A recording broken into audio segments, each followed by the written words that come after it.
Rainworld Downpour is a game about reinventing an ecosystem, about how precise changes to an environment and the creatures within it can have an incredible effect on a simulated biosphere. In the expansion, there are 5 new Slugcats to play as, all of which feature not just new game-redefining abilities, but new regions suited for those abilities, and new creatures to test their limits. And like in the original base game, everything runs on a unique system of procedural animation and AI that makes this pixelated ecosystem feel truly alive. So, for this entry into the archive, we'll discover the hidden depths of Rainworld Downpour. Now, let's reshuffle the roles of this virtual food chain. The first new Slugcat is the Gourmand, a rather rotund creature that, at a glance, seems stuck at the bottom of the evolutionary heap, for the Gourmand is unable to run as fast or climb as far as most Slugcats. Even something as simple as throwing a spear will tire them out, causing them to enter a winded state until they can catch their breath. In the race to survive, the adorable Gourmand sadly doesn't seem like they'll cross the finish line. But they have an ability that changes everything. If you hold any 2 items in each hand, this clever creature will combine them to create something new. Find yourself in a dark room? The Gourmand can combine glowing slime mold with a rock to create a lantern, or combine a gunpowder plant with a spore puff to create an explosive, or a beehive with a vulture grub to create a blinding flashbang. The sheer number of things you can make is completely nuts, as this chart from the wiki proves. And if you don't have ingredients, the resourceful Gourmand can simply cough one up at the cost of a food. They're the definition of work smarter, not harder. The Gourmand has other drawbacks, like how they need a more sizable stockpile of food to hibernate. But the more you play, the more you fall into the Gourmand's pattern of life. In one of the coolest tricks Downpour pulls, you learn to think like the Slugcat you play as to survive the ecosystem. The Gourmand's path eventually takes them to the new region of the Outer Expanse, a lush and lively environment dotted with ancient ruins. It would be paradise for a creature like the Gourmand, but there are other new creatures in this garden. Caramel lizards are oversized, 6-legged brutes that can perform aggressive leaps to catch their prey. They also have the ability to spit projectiles that can knock the Gourmand down or stick them in place. Motivated by the promise of a tasty treat, caramel lizards will use every weapon at their disposal to try and catch the Gourmand. And like the creatures from the base game, these enemies are powered almost entirely by procedural animation and emergent behavior, which makes them feel like living organisms. This approach is insanely cool and was also insanely difficult to get right, according to the developers whom I interviewed for extra insight. Our project we set out to do was, what if we base it entirely around emergent behavior? We would ask ourselves, like, this stuff is so cool, like, why don't other games do this? And we found out they're right not to do this. Although a challenge to develop, the tech behind creatures like the caramel lizards make them engaging rivals to the Gourmand. But while not a master combatant, this Slugcat has some very Gourmand ways to handle threats. In a pinch, they can fall from enough height to stun their enemies with their sheer bulk. Even better, if you give caramel lizards enough of the right type of food, you can turn them into your allies, for like the Gourmand, they're fellow food lovers. Unfortunately, some creatures find nothing quite as tempting as the Gourmand themselves. In the humid wetlands of the Outer Expanse, jungle leeches will try to latch on to the Gourmand. These green leeches are able to stay out of the water for long periods without drying up, and slowly drain the food from their hosts. Get overwhelmed, and the Gourmand becomes dessert.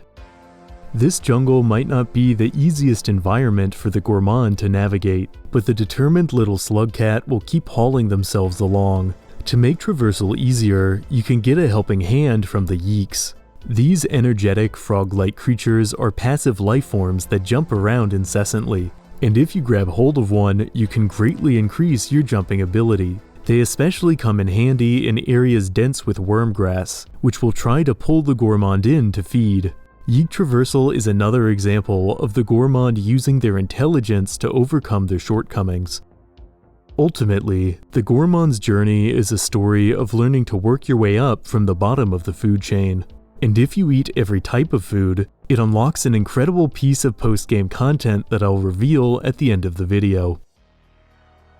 But the next Slugcat, the Artificer, isn't interested in the joys of life. In many ways the Gourmand's opposite, this aggressive creature is an expert in explosives, able to turn any regular spear into an explosive one or cough up a grenade.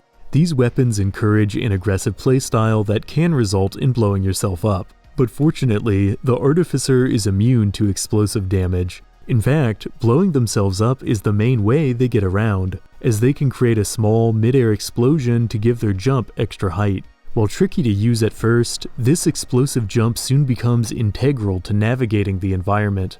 It encourages you to approach movement with the same aggressive momentum as combat. But like the Gourmand, the Artificer has downsides. Use the explosive jump too much and you'll start smoking, and if you jump again, you'll be knocked unconscious. Ignore this warning and it's game over.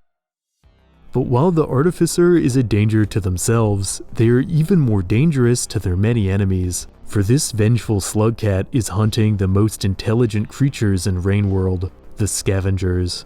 In the original game, the advanced scavenger groups could be reasoned with, and would only attack if you caused trouble. But in this game, their AI's aggression is locked at maximum, and they'll use their considerable intelligence to try and take the Artificer out. As you move through the game, they'll send out assassination squads, set up ambushes, and even unleash their ultimate weapon, elite scavengers. An eye-for-an-eye response to the Artificer's escalation, these hunters have unique masks and electrified spears that do extra damage. They're also considerably more mobile, able to leap long distances and smoke you out if you try and hide somewhere out of reach. It can really feel like you're battling an autonomous intelligence instead of enemies in a video game. You have these AI creatures that have their own agency, right? And they have all of these various competing impulses, I guess you'd say.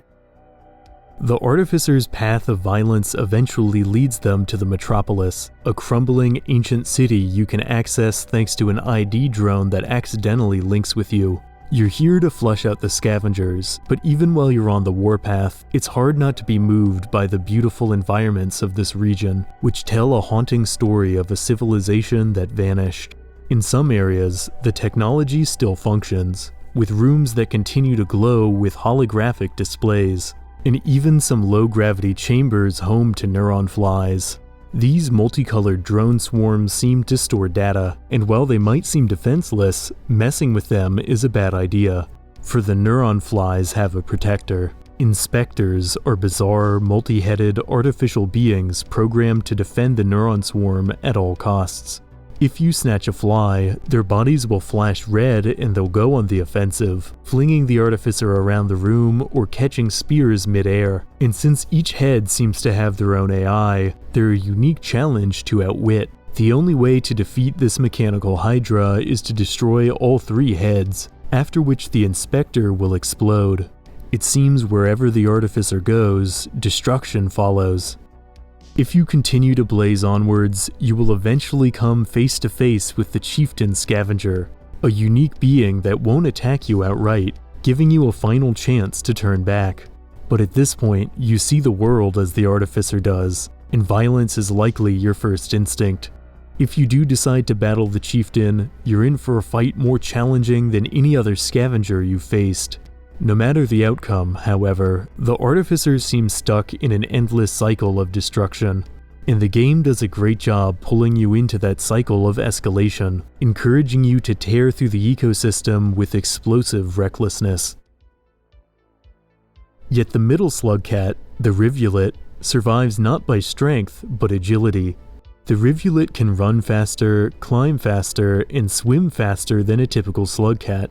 In fact, the Rivulet is so quick they can outmaneuver creatures like the Leviathan, which in the base game were virtually impossible to escape from on your own.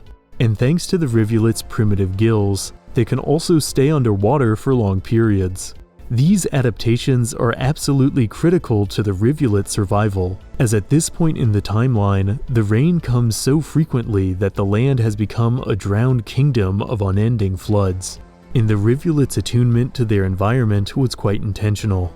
They were kind of the Slugcat that sparked off the idea of what if all of these new Slugcats had some region or ecosystem that ties into their abilities. Yet the Rivulet is not the only life form that is adapted to this new environment. Eels are aquatic hunters that slither in the bowels of this waterlogged dominion and seem to be an offshoot of the lizards. They propel their slender bodies through the water with their long spiny tails, the bioluminescent glow of their heads casting an eerie light. In open waters, packs of eels will cut the Rivulet off from all angles. Their AI works a bit like the salamanders of the base game, if they had their reaction time and mobility dialed all the way up. But there are larger and more aggressive predators than eels in these waters. Aquapedes are another major threat to the Rivulet, huge aquatic centipedes with a bottomless appetite. Seemingly a relative of flying centowings that have turned their wings to flippers, aquapedes might make you think twice about taking a swim. Yet the more you play as the Rivulet, the more navigating the depths becomes second nature. Eventually, you gather the courage to dive deep into the submerged superstructure, a late-game region that is almost entirely underwater. And in these recesses, the deadliest aquatic predator skulks in the form of the giant jellyfish. Occasionally spotted closer to the surface, these gargantuan siphonophores can sense their prey through vibrations in the water. Move too much, and the giant jellyfish will send out their tentacles in pursuit of the Rivulet, dragging them in close and administering a lethal electric shock from an orb-shaped organ. Yet these tentacles have a maximum range, and if you're well practiced, you can lure the tentacles out and then swim right under them. By the end of the Rivulet storyline, you truly feel like an Olympic swimmer, and are more at home in the water than on the land, despite the abundance of predators. But what about a Slugcat that doesn't avoid predators, but is one? The Spearmaster is an at first unassuming creature that pulls spear-like quills from its tail. When thrown, these spears can impale and drain the life from other organisms. And since the Spearmaster is unable to eat due to having no mouth, leeching off other species is the only way to stay alive. This seemingly simple change turns the entire game of Rainworld on its head, because now, instead of being constantly on the run from carnivores, you are the carnivore, seeking out other life forms and slowly draining them like a tiny vampire. Yet the Spearmaster is not invincible. It exists in an era long before the other Slugcats, where competition is fierce and predators are more numerous. And some predators are so dangerous, even a biological terror like the Spearmaster needs to be careful. Mother spiders are huge arachnids that scuttle in the dim corners of the region, their abdomens swollen due to carrying their brood. Attack one, and a horde of ravenous coalescipedes are unleashed, infant spiders that link together into a centipede-like formation to attack the player. This protective swarm can overwhelm the Spearmaster in seconds, which is why it is fortunate that mother spiders will avoid confrontations, if you keep your distance. But not all predators offer this courtesy. Stowaways are near-invisible ambush predators that impale their prey with long, fleshy tendrils, then pull them upwards towards their perch on the ceiling, where a mouth rimmed with jagged fangs swallows them whole. Battling stowaways is exceedingly risky, as one often doesn't spot them until it's too late. And it's not just the Slugcat the stowaway can catch off guard, as they'll eat anything they can drag up into their gullet. It can be hard not to feel outclassed as a predator when dealing with such an effective hunter.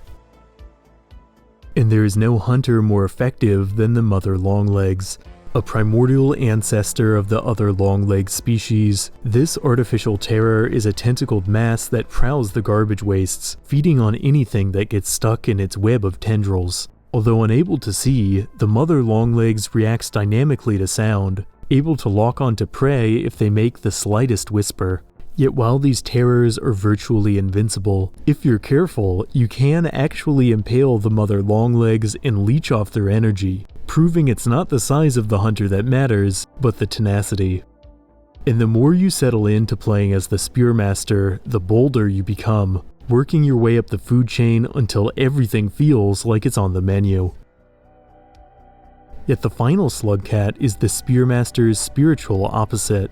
The Saint is perhaps the most unique Slugcat of all, because they are pacifists. If you try to throw a spear, the Saint will toss it so that it spins uselessly through the air. Try to eat another animal, even something as small as a bug, and the Saint will become sick, crawling around in a dazed state. It's plants and fungi only for this Slugcat. In the brutal ecosystem of Rainworld, the Saint seems hopelessly exposed, but they have a very unusual trick up their sleeve. Using a long chameleon-like tongue as a grappling hook, they can lift themselves out of reach of hungry mouths. This tongue greatly increases their mobility, allowing them to swing themselves through the ruined environment they call home. For the Saint lives at the absolute tail end of Rainworld's timeline, in an era where the land seems locked in a brutal ice age. The rain has been replaced with unforgiving snowstorms, cloaking the desolate remains of the ecosystem in a funeral shroud of white. Stay out in the cold too long and you will slowly freeze, with the Saint becoming paler and paler as their metabolism shuts down. The only way to endure this forsaken climate is to take frequent shelter. But this ecosystem is not completely barren. The pale strawberry lizards trudge through the snowstorm, managing to cling to life. And like all lizards from past eras, these Ice Age reptiles are predators. To catch the Saint, strawberry lizards have convergently evolved the same grapple-tongue methods of locomotion, making them one of the most maneuverable and unpredictable predator species of any era. Using their tongue, the lizards will fling themselves at the Saint, grappling onto the ceiling next to them or even the Saint themselves. Trying to anticipate how the lizard's AI will interact with the game's physics system is exceedingly difficult. Yet even in competition, it is hard not to feel strangely sorry for these lizards, who like you are doing all they can to survive in this endless winter. These are creatures of the snow, focused primarily on outlasting the cold. Not all creatures are interested in playing it cool. In the warm-hued region of the Rubicon, an underground locale exclusive to the Saint storyline, the hot-tempered firebugs quickly go on the offensive. If you accidentally startle one, they will quite literally explode with anger, sending their eggs scattering and careening towards the Saint like a heat-seeking missile. Not one to forget a grudge, they will continue to pursue you until they find their target. It's best to behave like a Saint and give them no reason to get aggressive. Yet the final lifeform is as needlessly aggressive as the Saint is peaceful. Swooping in on massive wings, Miros vultures are a whirlwind of teeth and claws that give a whole new meaning to death from above. The Miros vulture is relentless in its path of destruction, moving through areas like a living natural disaster. If their beak that can slay you in one hit and the blades on their wings aren't enough, the Miros vulture's glowing eye can also unleash a laser that explodes with concussive force. But even this nightmare of a predator is often no match for the Saint's simple, passive avoidance. You can defeat Miros vultures the same way you defeat the snow, by staying calm and waiting out the storm. Like all the Slugcats before it, playing as the Saint will make you think like one, approaching all situations with a clear mind and avoiding fights instead of starting them. Each of the 5 campaigns change both the ecosystem and the way you think about your place in it. And if you fulfill all the requirements in the Gourmand's campaign, you unlock something very special. The next time you boot up the game, you might encounter a bonus creature, the Slug Pups. These adorable infant Slugcats offer a new way to navigate the game, because now you can be a parent, and you can take them by the hand or carry them all the way to the end, and you can adopt more than one. Make sure you're ready for the extra responsibility though, because once a pup bonds with you, it becomes your duty to protect them from the dangers of Rainworld, which can be extremely stressful. But it's a cool hidden system with a surprising amount of depth. We basically have one person on the team that was just solely devoted to developing the Slug Pups. It's a very big project. It's huge. No matter how you get to the end, each of the new Slugcats has at least one conclusion that wraps up their journey in a poignant yet unexpected way. If you'd like to check out the expansion for yourself, once again be aware that the game is exceedingly difficult. I've never felt more aware of my vulnerable place in a virtual ecosystem than when playing Rainworld, which is by design. Rainworld is about humility, right? It's like you're not some big hero, you're just this little creature. A tremendous thank you to the creative minds behind this game for sharing insights into how the ecosystem came together. It's been an honor exploring this pixelated biosphere. As always, thanks for watching. If you enjoyed this entry, please lend your support by liking, subscribing, and hitting the notification icon to stay up to date on all things curious. See you in the next video.